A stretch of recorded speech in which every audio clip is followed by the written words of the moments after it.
California, on the brink of a new political dawn. For the first time in 30 years, a wide-open race for the U.S. Senate. Dianne Feinstein says she will not seek re-election in 2024. As pressure mounts across the state, with Californians struggling to pay their bills. We don't know how high these prices are going to go. Worried about homelessness. There is no question that homelessness is a big crisis in every community. Desperate to find affordable housing. Housing is a human right. And scared for their safety. Can't say strongly enough how many of our children are killed. They're just wiping out a generation. People across California are looking for leadership. So Inside California Politics went one-on-one with three of the leading candidates. Burbank Congressman Adam Schiff, who gained national prominence through his battles with former President Trump. Whether it's bullies in the White House or bullies in corporate America, I'm going to fight for working people. Irvine Congresswoman Katie Porter, known for taking corporations to task. Well, I will never back down fighting for Californians. I'm a fighter. And Oakland Congresswoman Barbara Lee, a staunch civil rights advocate who was the lone vote in Congress against military action after 9/11. We the people have a chance to write our next chapter together. Tonight, these candidates make their case to the people of California as you decide who should fill California's Senate seat.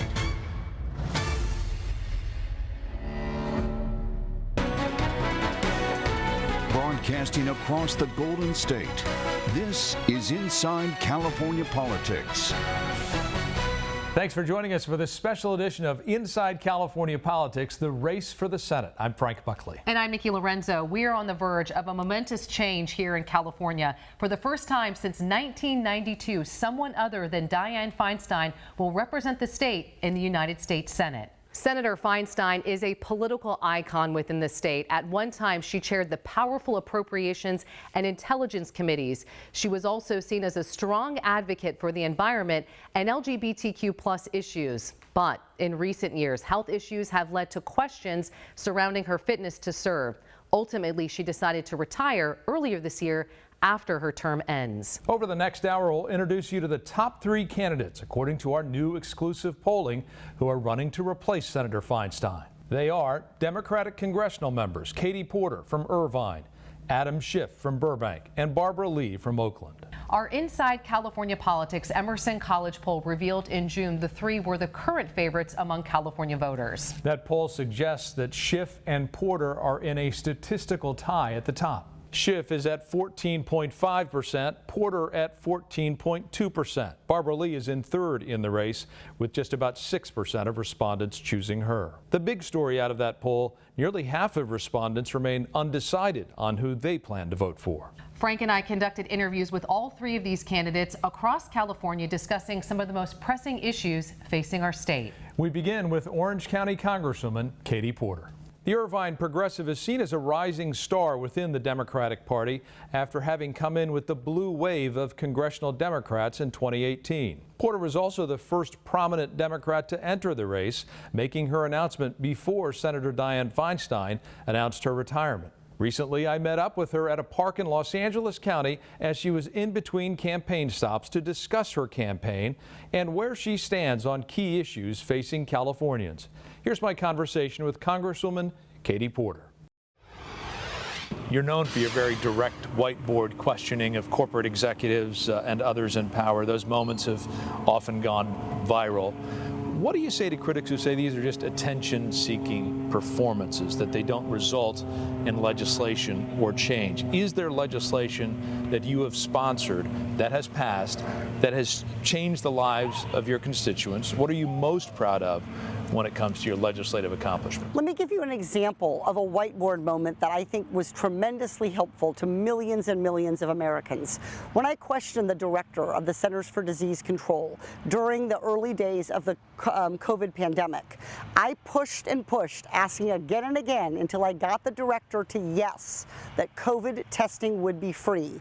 And within a matter of weeks, it was across the country. Before that, only a couple thousand Americans were getting COVID testing. After that, hundreds of thousands of Americans were able to afford free COVID testing, something that continued until the end of the public health emergency. That was transformative in our response to COVID, and it came out of my doing the oversight work and asking tough questions. So I think it makes a really big difference to use those hearing moments. They're one additional tool on top of legislation. Hearings are an additional tool. In terms of legislative accomplishments, I'm most proud of the fact that my legislation to raise the rental and royalty rates that fossil fuel companies pay when they drill on our public lands was enacted into law, and that boost that rate hasn't been changed for 100 years, and thanks to my legislation being incorporated into a larger package, now those rental rates are fair. A number of news organizations have reported that Senator Feinstein is struggling with her memory. Recently, the LA Times had an exchange with the senator that was recorded that raised questions about whether she actually had any memory of her months-long absence from the Senate. We know you respect Senator Feinstein. You've deferred to her and her decision-making process on when it's time to go. Is it your belief, however, that California's 39 million residents should also have to wait until she's ready to retire, even if she is not 100% there? Well, I haven't spoken to her about her road to recovery, so I can't say what kind of improvements we should be expecting. But I'll say I'm glad she's back. I'm glad she's voting and we're able to move forward on things like judicial nominations. I think the larger issue here really goes beyond any one person. I think the DC kind of chatter has been that if only Senator Feinstein would come back, then somehow the Senate would work for the American people.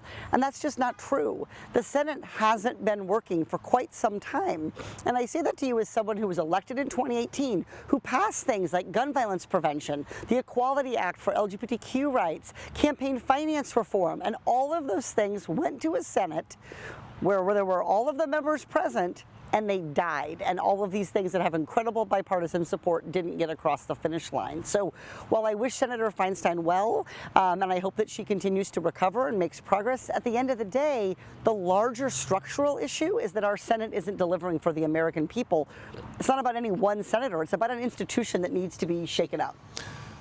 For voters who are attempting to understand what separates you from your fellow Democrats in this race, what is one issue about your leading opponents in this race, Adam Schiff and Barbara Lee, that you believe voters should consider? Again, not about yourself, but about your opponents. What is a distinction they should consider? I'm different because I haven't been in Washington in a long time. I'm relatively new. I entered politics in 2018, and so I do Congress a little bit differently. I haven't served for decades, or a couple decades. I've been there for a handful of years, and I think what I've done in that time is do this political work, do this leadership work a little bit differently. I don't take corporate PAC money, and I never have. That's a big difference between me and the other two candidates. So I think I've really led by example in trying to clean up government. I think people want fresh voices. They want Washington to work better. And in my time in Congress, I've tried to push the institutions in that direction. There are no black women in the U.S. Senate. There are only 2 in the history of the body. Many progressives are saying it's time for a woman of color, and especially a black woman, to be in the U.S. Senate. Are they right? We definitely need black women in the Senate, and I'm really excited that we have several running this cycle. Lisa Blunt Rochester from Delaware, who's my terrific colleague, is running for the seat that Senator Carper from Delaware retired from, and Angela Alsbrooks from Maryland is running for the seat that Ben Cardin retired from, and of course my colleague Barbara Lee is running here. So I think we're looking at very soon, hopefully having a couple of black women in the Senate. Representation matters. If elected, I would be the only single mom of young kids in the U.S. Senate. We do need a body of senators who reflect the American people's experience, but that's across every single element. It's not just about race, it's not just about gender, it's about making sure we have multi-generational leadership. And so I'm excited about this campaign, about the Senate we can build going forward that's more representative and ultimately more responsive to Californians in the country. When we ask Californians in polling, what are the issues that matter the most to you, homelessness is one of them. And I wonder, should the federal government play a more active role on this issue, and what would you do as a U.S. Senator to engage in the issue? Housing is the #1 issue for me in this campaign. What we see with street homelessness, the struggles that we see in our communities, is really the tip of a larger problem with regard to the affordability of housing in California. Our college graduates from our University of California institutions cannot afford apartments.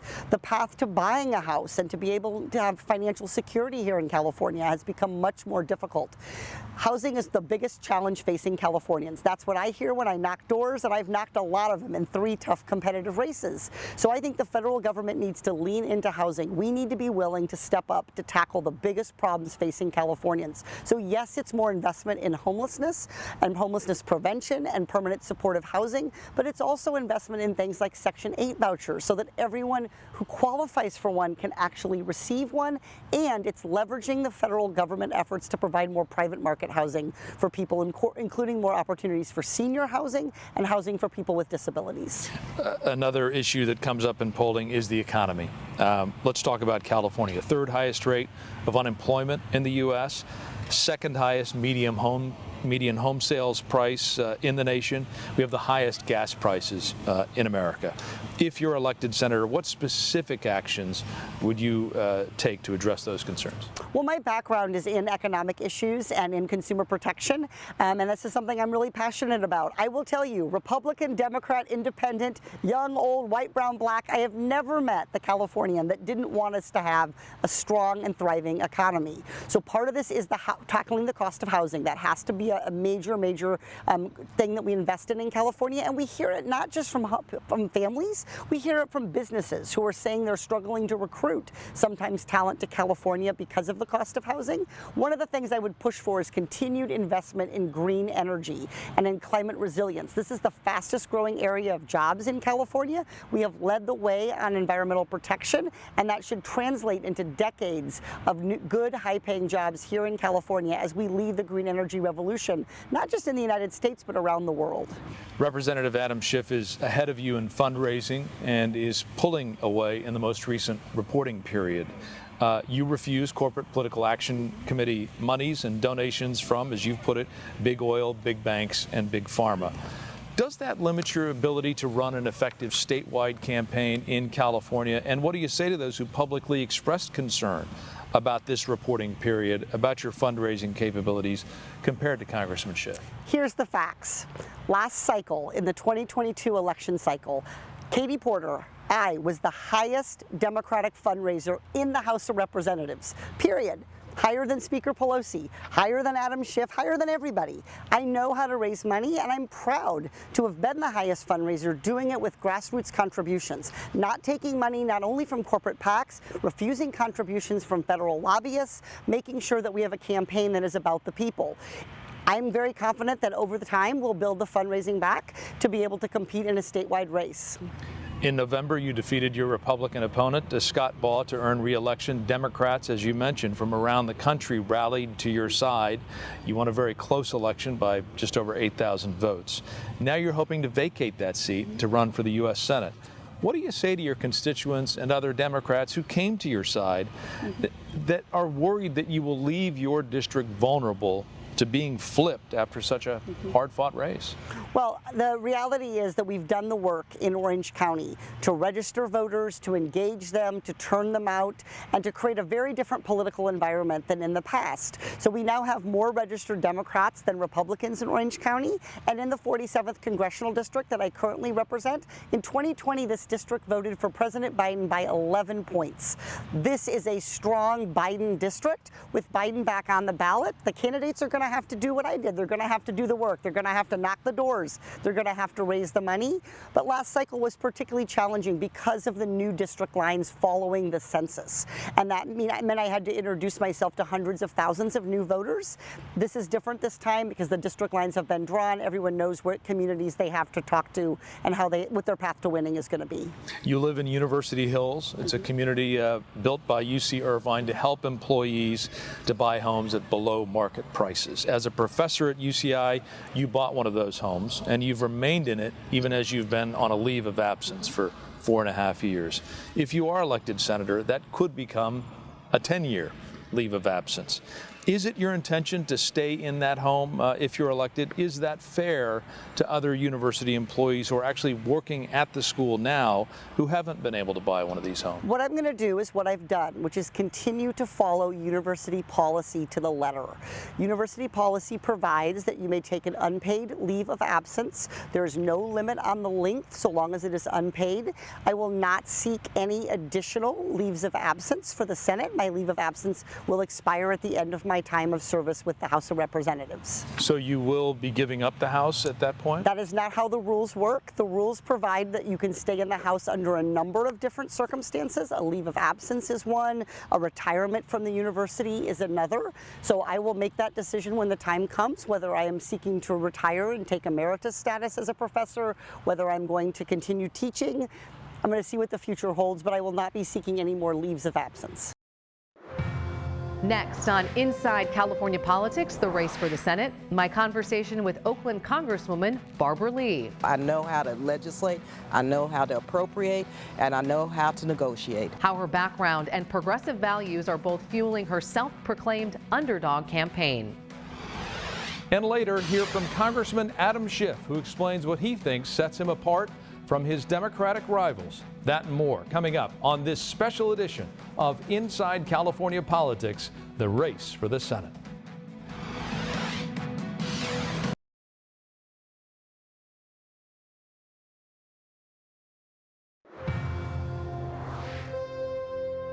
Welcome back to Inside California Politics, the race for the Senate. Among the 3 members of Congress vying to replace Senator Dianne Feinstein in the Senate, Congressmember Barbara Lee has served the longest in Washington. The Democrat from Oakland was the only member of Congress to vote against military action in the immediate aftermath of September 11th.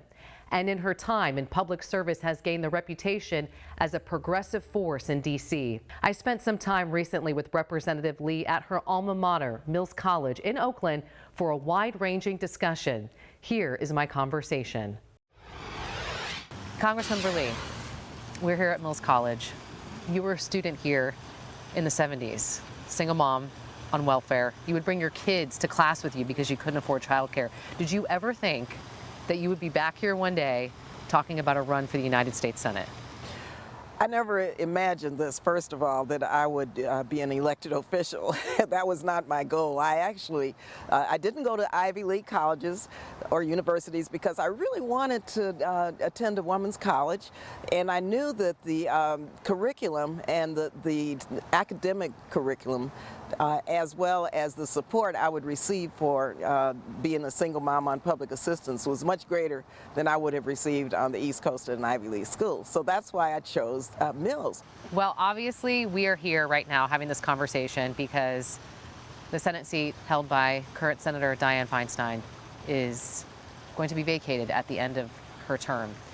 She has faced a lot of criticism over the past few months over her mental acuity, over her physical stamina after her bout with shingles, recovering in her home district, missing votes. A close ally of yours, Congressman Ro Khanna, was critical of her publicly. With all of that I just outlined, considering that her term is not up until 2025, do you think voters, the 39 million people in California, should wait that long for representation? You know, that's not for me to say with regard to voters, but I can tell you one thing about myself. I hope that Senator Feinstein gets well. She's back in Washington doing her job. And as a person of faith, you know, I pray for her. And the voters of this state, of course, make their own decision, but I'm running this campaign to win. And we have a primary in March, and I'm raising the money, building our organization, our people-powered organization, and really it's a coalition of people in this state who are very supportive of what I'm doing. Young people, I tell you, being a part of the Gen Z movement who support me is just really phenomenal because they know I'm running not for myself but for them. So I'm in this election and this campaign to win and continue to pray for Senator Feinstein's recovery. I mean, that's what, as a human being, that's what I'm doing. You mentioned Gen Z. Yes. So let's talk about the age. Senator Feinstein's 89, you're 76, and you have a birthday coming up. Right. If voters select you, and you're sworn in, you will be 78. So for voters who were watching this and say, Should we replace an 89-year-old with a 78-year-old? What would you say to them? Well, I would say to them, first of all, don't deny me the opportunity to be your senator, because if you look at my past record, my experience as a progressive African-American woman, and what I've been able to do, not only in the legislature, California legislature, where a right-wing Republican governor signed over 60 of my bills, Pete Wilson, but what I've been able to do in Congress in terms of really life experiences, taking many of my life experiences, being able to turn them into legislation and into funding priorities to help other people, and so they don't have to go through what I've gone through. You talk about the affordability crisis here in California, you talk about health care, reproductive justice, criminal justice reform, you talk about all of the issues that I've worked on, climate. I think people can look at my record and say, wait a minute, you know, her experience means something, especially during a time when we need people who have this experience, who can fight these MAGA Republicans in a way that hasn't been fought before in the United States Senate. So I would hope they would not deny me that opportunity because of my age. I hope they look at my experience and my convictions and my staying the course, and also the fact that I will take on, if I believe it's right, my own party. Look at what happened during the horrific events of 9/11. An authorization came to Congress that set the stage for forever perpetual wars. There was only one person who saw that for what it was, taken away. You were the sole vote on that. I mean, that is significant because I don't think that you could have a unanimous vote in Washington right now that the sky is blue. Yeah, that was a 60-word authorization that gave the people's power, congressional representatives, per the Constitution, the requirement to authorize and use force if force is needed. It gave that to any president. Every president since 9/11, 2001 have used that authorization to use force everywhere in the world. It's not right. You were infamously known for that at the time. Now you're famously known for that. So younger voters that are going to take part in this election who were born after 9/11 might not understand the significance of that. Why is it significant? But let me tell you about these younger voters. They're very smart. And these younger voters, somehow they know my record and they trust me and they say, yes, we may not have been born then, but we know who you are and we know your background and your experience, and we know good and well that we trust you. And more young voters tell me that than you would not believe.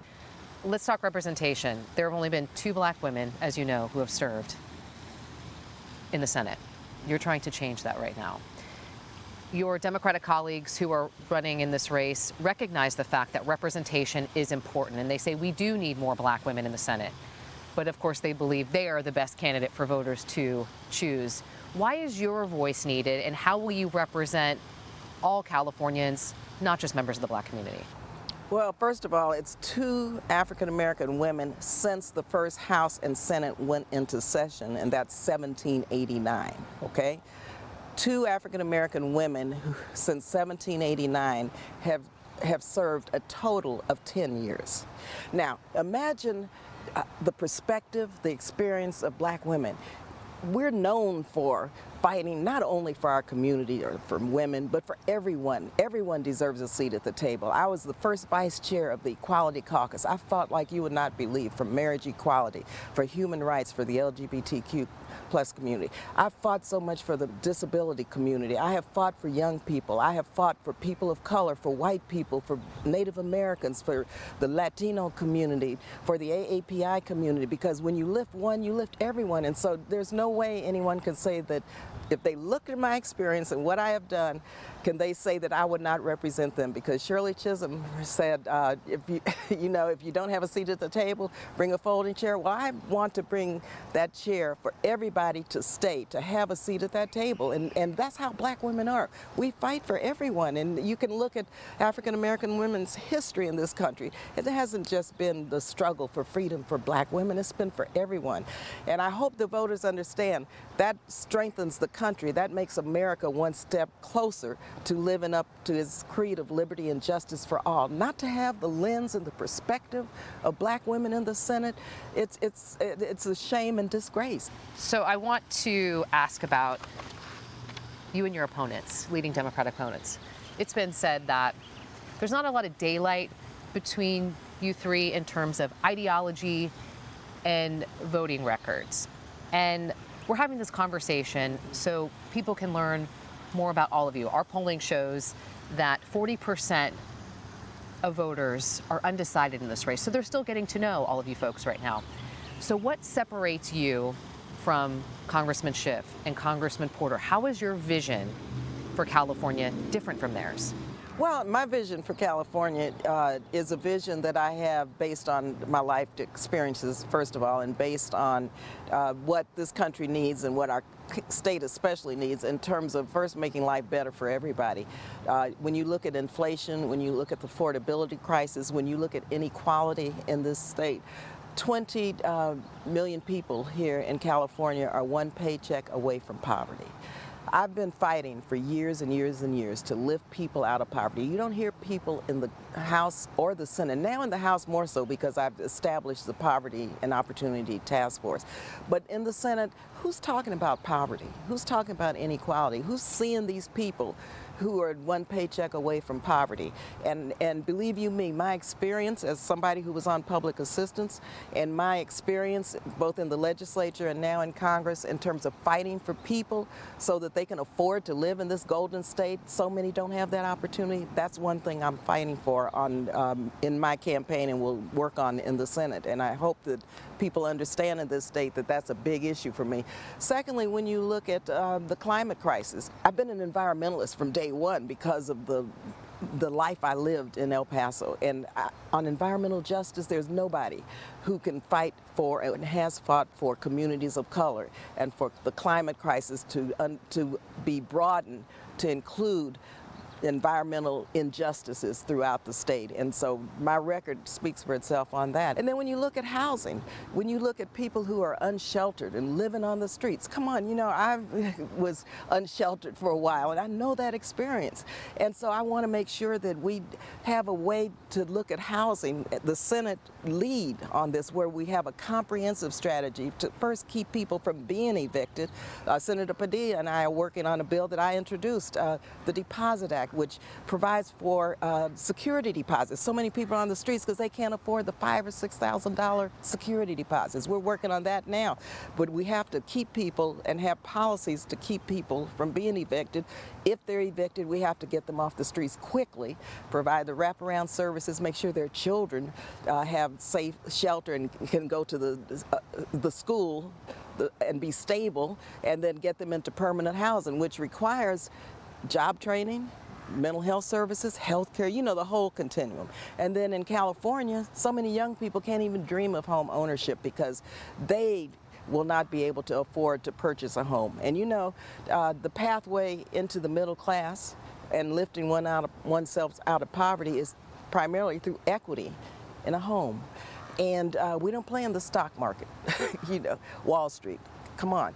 People deserve to purchase a home so that they can acquire equity to do things they want in their life. So I want to make sure that we have a housing policy that young people understand that in California we have federal policies that will allow them to purchase a home. So housing is a big issue, but the way I am approaching it has to be a continuum, and we have to have a housing policy that addresses all of these housing needs, not just piecemeal or silo these policies.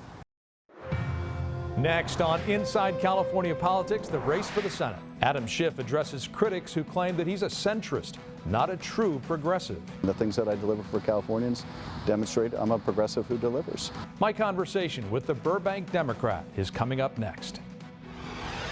Plus, analysis on this race from two of the most prominent political voices in the state. The Los Angeles Times' Seema Mehta and the San Francisco Chronicle's Joe Garofoli take us inside the race to replace Dianne Feinstein.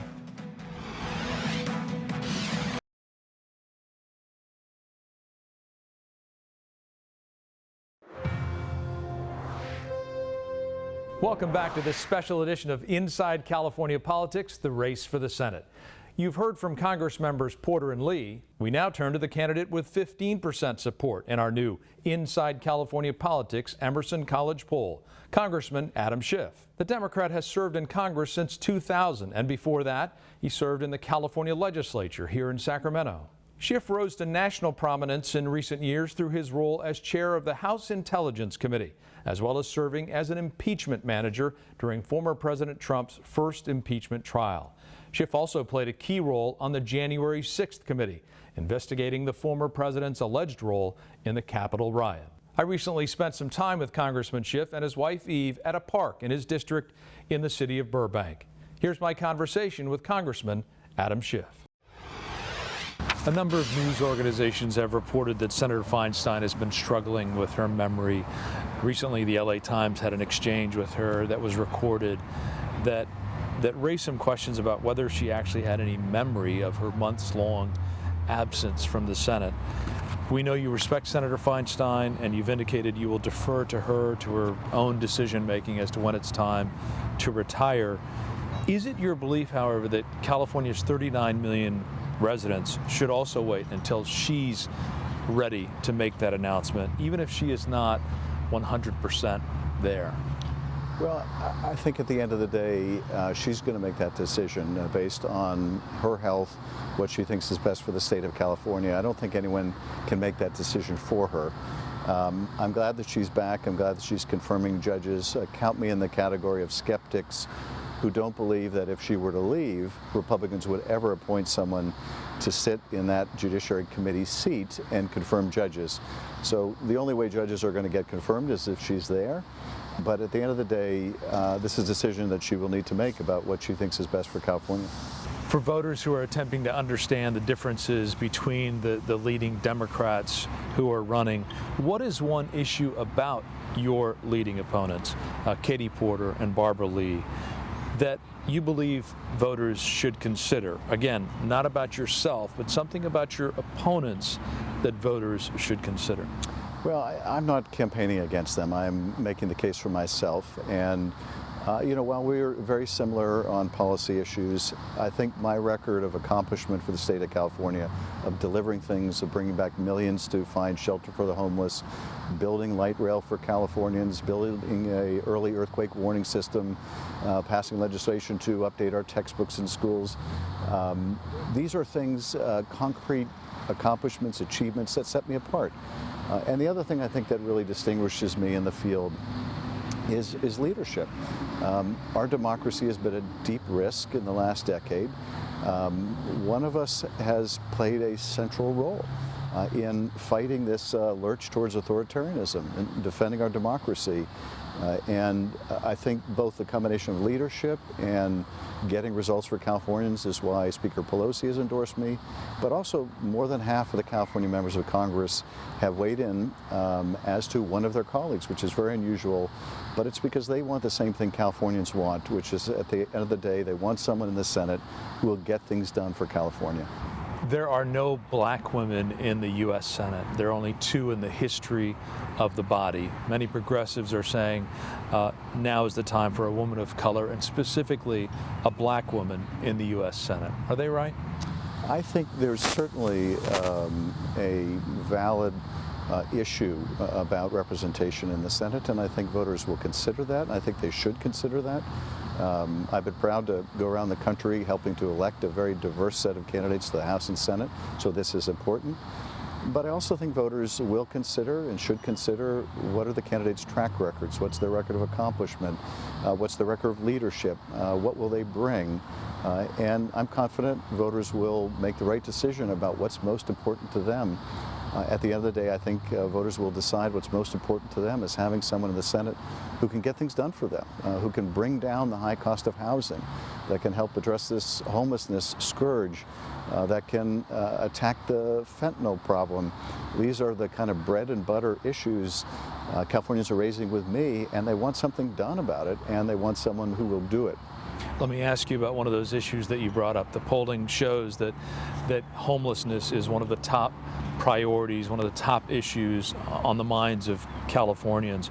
Should the federal government play a larger role in addressing that issue? And what specifically would you do as a U.S. Senator to engage on that issue? Yes, absolutely. The federal government should play a much more dramatic role. I've introduced legislation to create tax incentives to build more affordable housing. I've introduced legislation to establish an interagency council on affordable housing to bring down the cost of housing. I've introduced other legislation to help convert hotels and motels into shelter for people. And very concretely, I brought millions back to California to house people. And that record, I think, is quite unique among the candidates. And we need to do this statewide. The federal government also can play a vital role in helping determine what works. In my experience, Californians are generous. They want to help people who are homeless, but they also want to make sure their tax dollars are used wisely. And I think the federal government, and I'm working on legislation to this effect, can help establish metrics so that we see, okay, this is working, we should invest more in this. This is not working, we should stop wasting money on things that don't work. The polling also shows the economy is another top concern for Californians. Our state has the third highest rate of unemployment in the United States, the second highest median home sales price in the nation. We have the highest average gas prices in America. If you're elected senator, what specific actions will you take to address those concerns? Well, a big part of the problem is the economy is simply not working for millions of Americans, and that may seem counterintuitive at a time when unemployment is at an historic low. But the problem isn't that people aren't working. The problem is that they are working and they're not making enough to get by. And I'm going to work on strengthening collective bargaining, on job creation, bringing back resources, helping small businesses cut through red tape, getting people employed, but also fighting for good, high-paying jobs. At the end of the day, if people aren't earning a good living, if they're not making a prevailing wage, a livable wage, then it won't matter how much we're throwing at the housing problem. They're not going to be able to afford housing. So, making sure that we go after the concentrated power of special interests and corporations, making sure that we expand the child tax credit so that we help working families. These are all things that would really help improve our economy. During the pandemic, I fought to more than double the child tax credit. That lifted 40% of the kids in the country who are in poverty out of poverty. These are the kind of policies that we need. I'm also introducing legislation to expand child care. We can bring, way more people, mostly women, into the workforce if we have adequate, affordable child care. And that is also a key economic imperative and something that I'm deeply focused on. House Speaker Kevin McCarthy has removed you from the House Intelligence Committee. At least one House Republican has called for your ouster from the House. You've become a lightning rod for Republican vitriol. Is that a distraction that would make it difficult for you to work across the aisle with colleagues? No, you're certainly right that the MAGA extremists have taken me on because they see that I'm effective. That's the truest sign of a compliment from the far right wing, that you're effective when they go after you. And I'm going to continue to defend the Constitution no matter what opposition it brings. But at the same time, I've been able to work with many Republicans to get things done.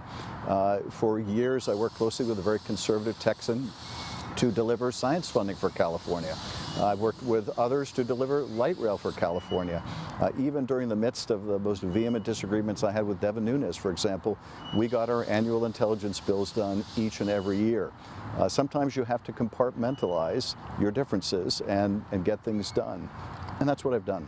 I wanted to pick up on that. While your conflicts with President Trump brought you to national attention, you have been involved in a number of issues that many voters may not be aware of. And I was wondering if you could point to the legislative victories for which you are the most proud, your proudest legislative victories. Well, there are a great many. I'm proud to have introduced and passed legislation to update all of the textbooks in California schools, to create a patient bill of rights in California, to support freedom of the press, to attack the issue of nuclear proliferation. I'm proud to have brought millions back to California for finding shelter for homeless people, and to expand community-based policing, to attack the fentanyl addiction problem, to support mental health. And these are the kind of concrete legislative successes that distinguish me among this field. They're what I think Californians are looking for, very concrete achievements.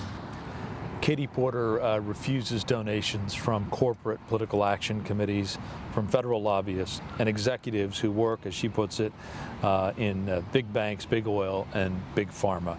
You've recently, for the first time, signed a pledge that Representative Porter and Representative Barbara Lee had already signed not to accept donations over $200 from executives, lobbyists, and oil, gas, and coal industry PACs. Do you intend to continue to accept corporate PAC money, and if so, does that make you in any way beholden to those donors? No, we made it clear from the beginning of the Senate campaign that we're not accepting corporate PAC contributions. I'm not taking money from oil lobbyists or oil executives or people affiliated with tobacco or people affiliated with other industries like that. The very first bill I introduced when I got to Congress was the McCain-Feingold campaign finance reform in the House. I'm the author of the Citizens United overturning amendment in the House of Representatives. I take a backseat to no one when it comes to campaign finance reform. And you know, I had a leadership position in the party prior to my Senate campaign where I was raising money for my colleagues like Katie Porter, who was happy to accept it, and I was happy to provide it. But now that I'm running my own campaign and I'm not required to raise money for others, we are not taking any kind of corporate PAC contributions, and we're very proud to have more grassroots donors all over the state of California than either of my colleagues. Earlier this year, you applied for membership to the Congressional Progressive Caucus, and then you withdrew your application after people said it was divisive. Your opponents, Congresswomen Barbara Lee and Katie Porter, are both members of that caucus. In the past, you voted against the progressive agenda in the so-called People's Budget. Some progressives cite your time as a member of the centrist Blue Dog Coalition to question your credentials as a progressive. What do you say to those voters who may have questions about your bona fides when you say you're a progressive? Well, I think for Californians, they pay much attention to labels than people inside the Beltway. When you look at my voting record and UCLA compared it to Porter's and Lee's, it's more moderate than Lee's and more progressive than Porter's, but we're all within a progressive range. What people are most interested in, rather than the labels, is what are you getting done? What are your accomplishments? And this is what sets me apart from my colleagues. At the end of the day, you can't be a progressive if you're not able to make progress. And the things that I deliver for Californians demonstrate I'm a progressive who delivers. And that's what matters to people. Next on Inside California Politics, we hear from two reporters who are tracking this race closely and find out what each candidate needs to do to win and if there's a potential underdog to keep an eye on in the 2024 race for the Senate.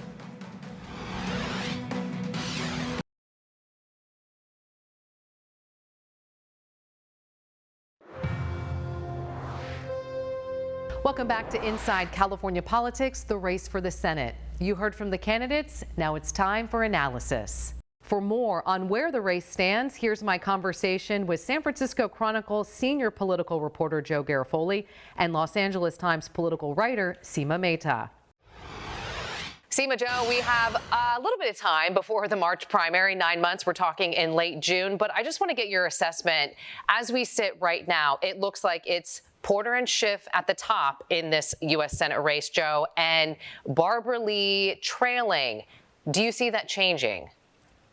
It'll change depending on how much Barbara Lee, how much money she can raise, because she has to introduce herself to many California voters. Despite being in Congress for more than 2 decades, she has not been on TV as much as Adam Schiff or Katie Porter, for that matter. She hasn't had the viral moments that she has. So if she can raise the money, if the independent expenditures on her behalf can help introduce her to many Californians, her numbers could rise. As it stands right now, we have Eric Early, who is the Republican that is running that in the LA Times Berkeley poll.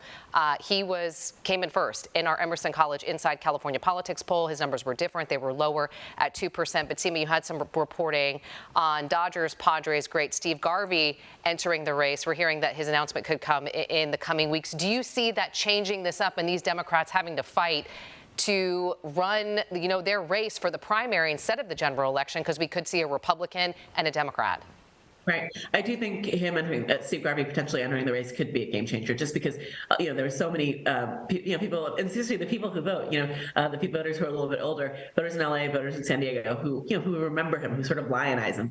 And also he has name ID that the other two Republican candidates do not have. So I do think he has the ability to consolidate the vote of Republican voters. In which case, there's a very good chance that he could get into the top two, and that changes the Democrats' calculus, because if they're thinking of like a top two where it's two Democrats, emerging from the March primary, that they'd probably make a different argument than if they're thinking, that it's only one Democrat is going to emerge. Because basically, if only one Democrat makes the top two, the contest is effectively over, given the voter registration statistics in the state, where Democratic voters outnumber Republican voters about 2-1. And Joe, I want to ask you about the Pelosi effect. Former House Speaker Nancy Pelosi came out once Senator Feinstein announced that she was not going to run. Adam Schiff jumped in and she endorsed him.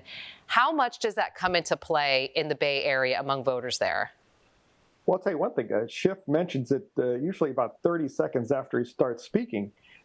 It's a point of not only of pride for him, but it helps insulate him against the concern that a lot of female voters have and expressed to us. Seema here's the same thing, that they don't want two dudes representing California in the Senate. Two women represented California in the Senate from 92 till 2020, correct? So that's a concern. So that's why he mentions that. Yes, it will have some cachet, not only in the Bay Area, but I think nationally. Speaker Emerita Pelosi's reputation is a national one. So I think that will definitely give Schiff a boost, especially among some women voters. And also amongst, I think, some liberal voters. I think there is some concern among the more progressive Democratic voters that Schiff was more of a centrist, more of a moderate. And while Pelosi, I think, is sometimes stereotyped as more liberal than she perhaps is, because she was just really good at reining in her caucus, I think that does give him a little bit of protection from that charge. Seema, I wonder who current U.S. Senator Alex Padilla would like to serve with. That's a great question. I mean, I don't know, because so generationally, he's probably more similar with Katie Porter. In terms of his style, he might be more similar with Adam Schiff. So I think that's a great question. What about you, Joe? He's going to lay hands off. He doesn't want to touch that one. He's not going to endorse that one. It was a 1,000-foot pole. One of the things that we haven't talked about is these candidates are very similar on the issues. My colleague Shara Stein did an analysis where they were agreed on votes 94% of the time. So this race is going to be decided on other factors. All right. So, Joe, do you think that these are the only Democratic candidates that we are going to see, these known Democratic candidates? You're already shaking your head. Do we see anyone else jumping in? Yes, I think we're going to see someone jump in. Care to share more? All right. Well, the good news is this is going to be a story for quite some time. Appreciate your expertise and analysis joining us here for this special edition of Inside California Politics. Joe Garofoli with the San Francisco Chronicle, Seema Mehta with the LA Times. Always a pleasure. Thank you. That will do it for this special edition of Inside California Politics, the race for the Senate. As part of our commitment to covering the race for the Senate, we will be interviewing more of the announced candidates in this race in the weeks and months ahead. Look for those on the station's website by clicking on the Inside California Politics tab. There you can also find full versions of the conversations you saw on this program. Thanks for joining us for this special edition of Inside California Politics, the race for the Senate. And be sure to join Frank and me each weekend for Inside California Politics as we discuss the most important issues to California with leaders from Sacramento, Washington, D.C., and beyond.